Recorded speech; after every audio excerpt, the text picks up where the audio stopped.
ابن قیم کہتے ہیں کچھ کم علم لوگوں نے نظر بد کی تاثیر کو باطل قرار دیا ہے اور ان کا کہنا ہے کہ یہ محض توہم پرستی ہے اور اس کی کوئی حقیقت نہیں، لیکن حقیقت یہ ہے کہ یہ لوگ سب سے زیادہ جاہل اور ارواح کی صفات اور ان کی تاثیر سے ناواقف ہیں اور ان کی عقلوں پہ پردہ پڑا ہوا ہے، جبکہ تمام امتوں کے عقلاء باوجود اختلاف مذاہب کے نظر بد سے انکار نہیں کرتے، یعنی صرف اسلام میں نہیں دیگر مذاہب میں بھی کانسیپٹ پایا جاتا ہے، اگرچہ نظر بد کے سبب اور اس کی جہت تاثیر کے سلسلے میں ان میں اختلاف ہے۔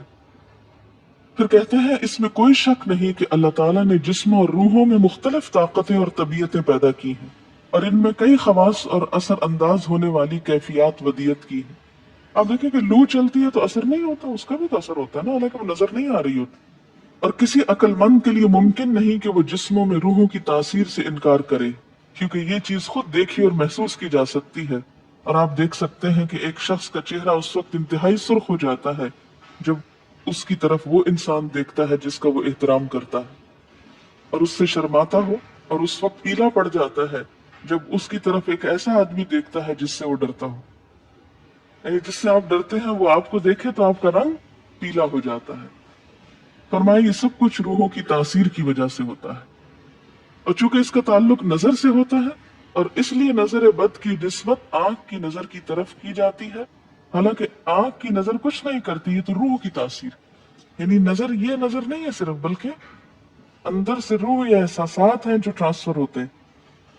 آپ دیکھیں کہ محبت کی نظر کیا اثر نہیں کرتی، کرتی ہے نا، اسی طرح نفرت کی، غصے کی، اور آپ کے چھوٹے بچے خاص طور پہ نظروں کو بہت پہچانتے ہیں۔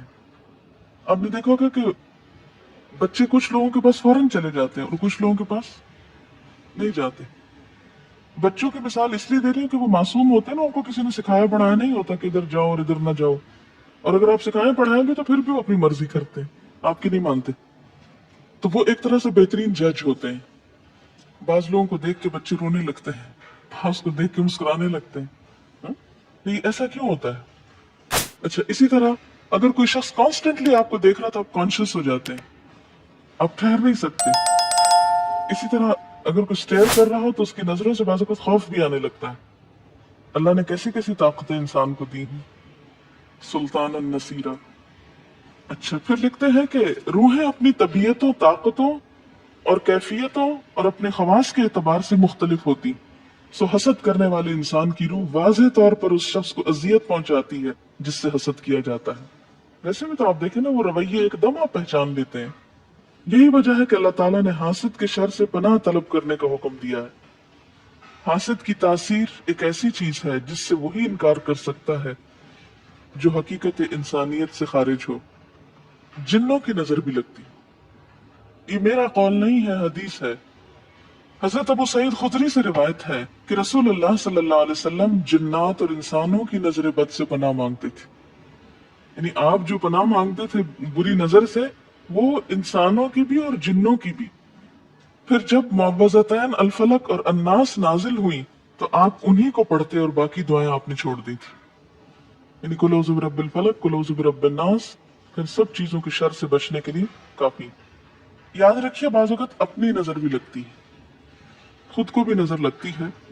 اسی طرح جب لباس اتارا جاتا ہے نہانے کے لیے مثلا، تو اس وقت بھی دعا سکھائی گئی، بسم اللہ پڑھنی چاہیے، بیسیکلی بسم اللہ پڑھ کر اتارنے چاہیے، اور اس کے علاوہ اعوذ بکلمات اللہ التامات من شر ما خلق میں پڑھ سکتے ہیں۔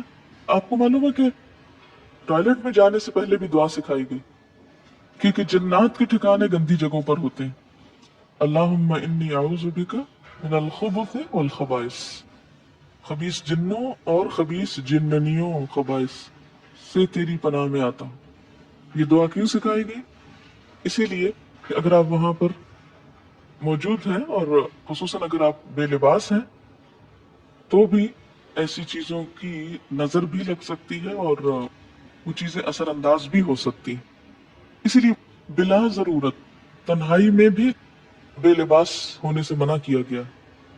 بعض لوگ کی عادت ہوتی ہے نا کہ وہ نہانے بیٹھتے ہیں تو وہی کپڑے دھونے شروع کر دیتے ہیں، اور نہیں، بس فوراً اپنے آپ کو ڈھانکنے کی کوشش کریں، بلا ضرورت زیادہ دیر بے لباس نہ رہے۔ ایک حدیث میں آتا ہے ابو امامہ کہتے ہیں کہ میرے باپ سہل بن حنیف نے غسل کا ارادہ کیا اور جب قمیص اتاری تو عامر بن ربیعہ ان کی طرف دیکھ رہے تھے۔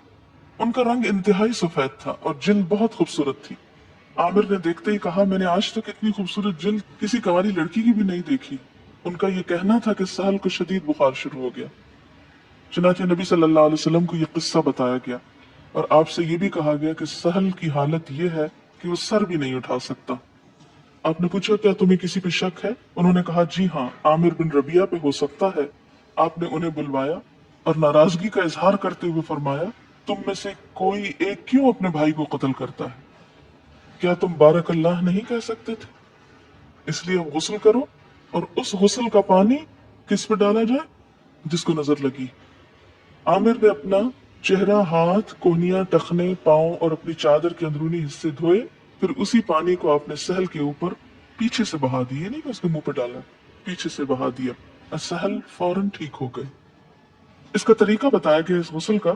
ابن شہاب زہری کا کہنا ہے کہ ہمارے زمانے کے علماء نے غسل کی یہ کیفیت بیان کی ہے جس آدمی کی نظر لگی ہو اس کے سامنے ایک برتن رکھ دیا جائے جس میں وہ سب سے پہلے کلی کرے اور پانی اسی برتن میں گرائے، پھر اپنا چہرہ دھوئے، پھر اسی پانی کے ذریعے اپنے ہتھیلیاں، دائیں ہاتھ اور ہتھیلی پہ پانی بہائے، پھر بائیں پر اور پھر دائیں کوہنی پر، پھر بائیں کوہنی پر، پھر بائیں ہاتھ سے اپنا دایاں پاؤں دھوئے، پھر دائیں ہاتھ سے بایاں پاؤں دھوئے اور پھر اسی طرح گھٹنوں پہ پانی بہائے اور پھر یاد رہے کہ سارا پانی برتن کے اندر جائے اور اس کے بعد جس شخص کو نظر لگی ہو اس کے سر کی پچھلی جانب سے وہ پانی ایک ہی بار بہا دیا جائے۔ حضرت عائشہ کہتی ہیں کہ جس شخص کو بری نظر لگتی اس کو اسی طرح غسل کروایا جاتا۔ اب بعض اوقات یہ نہیں پتا چلتا کس کی لگی، ایسی صورت میں پھر طریقہ کیا ہے علاج کا؟ مریض کے سر پہ ہاتھ رکھ کر یہ دعا پڑھی جائے بسم اللہ ارقیک من کل داء یؤذیک من کل نفس او عین حاسد اللہ یشفیک بسم اللہ ارقیک۔